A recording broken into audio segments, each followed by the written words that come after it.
Starting to feel a little different in Norman. The Sooners came out with a win on Saturday in a legendary game against their rival, the Texas Longhorns. And today, we want to know what that win meant for recruiting and how the Sooners plan to capitalize on some of this momentum. Oklahoma fans, we're excited to talk recruiting with you. So go ahead, hit the subscribe button. All right, let's get this thing cranked up and bring on Josh McQuistion of Soonerscoop.com. Josh, what's been the recruit reaction from some of these guys that OU's been trying to get on their commit list? I don't think it's that different than what you've seen from a lot of the media. Like there is oh, okay, this is real. Like, and recruits, and Josh, they either do or don't want to believe. So like they were just looking for a reason in a lot of these cases to believe in what Brent Venables and that staff had been pitching. And this was, we talk all the time about, proof of concept, and that's what this is for Oklahoma. They don't have to say but 6-7, or they got housed by Texas last year. They don't have to have that conversation anymore. They went on the field, won against a team that has a proven scalp on their wall with that big win at Alabama for Texas. So I think it's huge for OU, and that they kind of get to reestablish themselves with a lot of the elite recruits, and did so against obviously a school they recruit against heavily.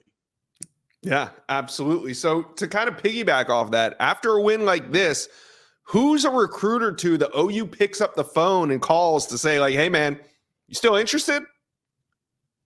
The two that come to mind, Josh, are a couple of receivers. I think the notable one is probably Terry Bussey. Obviously, a very different scenario for A&M right now than where Oklahoma is coming off the weekend. So, Oklahoma, and we talked about this at the time, prior to his, is Oklahoma was always kind of playing the long game with him. I think they thought that first commitment was probably going to head toward College Station, and they knew that, and they were going to keep recruiting him and keep working him because that's a guy they really like. And they have the addition of saying, hey, we want you to come play receiver. That's what Oklahoma wants from Terry Bussey, while obviously at A&M, he's more of a corner target. So it's kind of a question, does that matter to him? Can that play a role? You get to also throw in, hey, Jackson Arnold is likely to be Oklahoma's quarterback. He's going to be running this offense, all the things you saw from Dylan Gabriel. So it gives Oklahoma a lot of weaponry there. Yeah. And speaking of a lot of weapons, there's another one where the rumor mill has started buzzing around, and that's Clemson 5-star wide receiver commit Bryant Wesco. This is kind of like what you were talking about just a moment ago.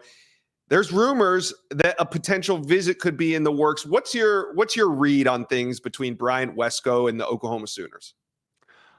I will say I have a pretty strong impression that door is not closed. I can't say too much more than that because Bryant is such a quiet kid that I think he's one of those guys that if he shows up, he'll just show up. Like, I don't think anybody's going to know about it. I don't think you're going to get a lot of preamble. He'll just kind of be in Norman one day and everyone's going to spot him. So that's just going to be kind of interesting to see. And the timing works out well. Oklahoma's got this off week. They can really get out on the road, go see some guys this coming week. Obviously, the team gets to let its body rest, but the coaches will be out recruiting and doing all they can do. And then you head into, that UCF home game that I think obviously coming off the Texas win, the crowd's going to be really good. You've got a chance to really do something there and make that a big home environment. So if he showed up for that, it wouldn't shock me, but I do think that is going to be a pretty solid visit weekend.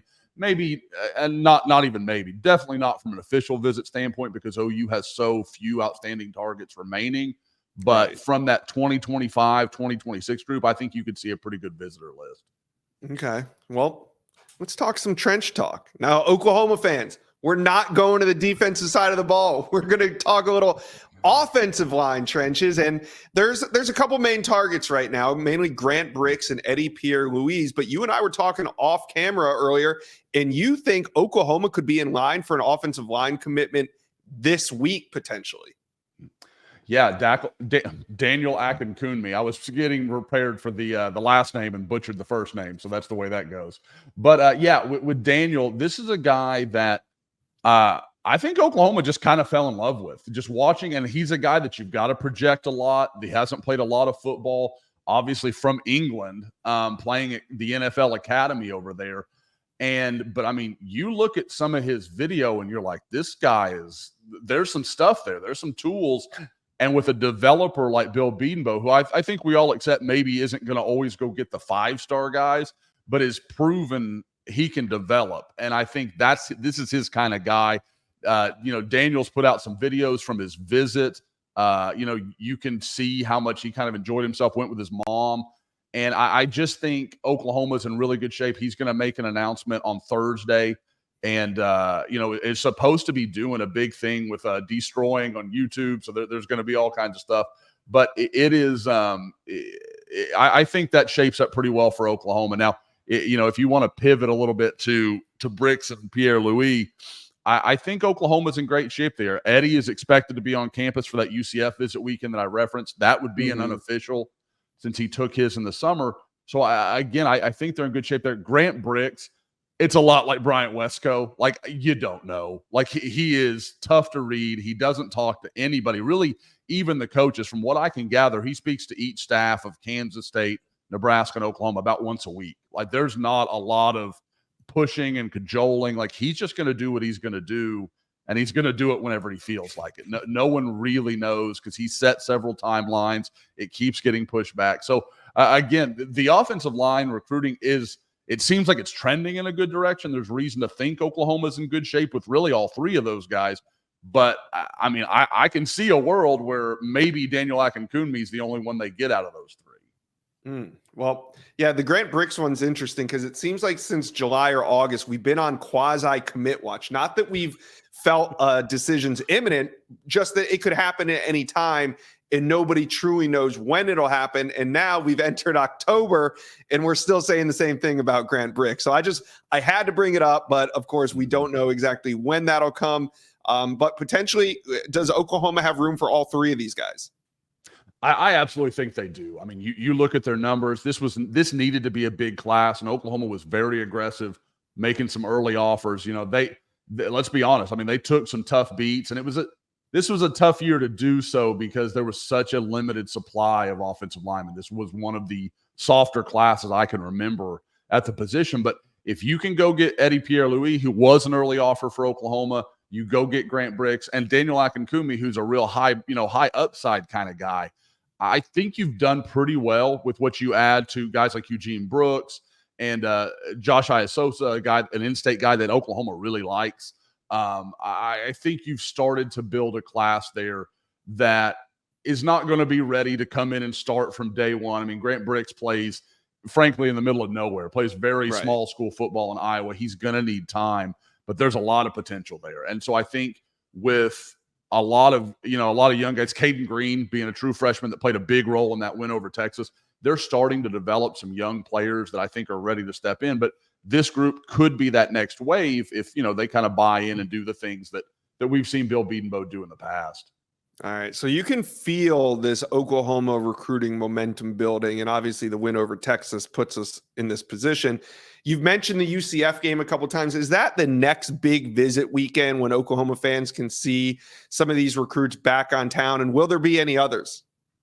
That's the one. I would say that, and then at the end of the year, that TCU post-Thanksgiving game should be fairly interesting. Now, it's slowly losing some of its luster with TCU just looking like they're in a little bit of trouble. But I wonder if maybe that's why you pivot to this game a little bit. You've still got some pretty good weather, which, Oklahoma in late November, it's going to be cold. And, you wonder how some recruits you could bring in or react to that. But you could bring in some guys next weekend and really have a nice environment, not have guys walk around in parkas every time they're outside. So I think that's a potential one that's really kind of gaining steam. And frankly, the timing, like we kind of mentioned it earlier, following up that Texas weekend, all the good feelings, all the buzz. I mean, it's all there.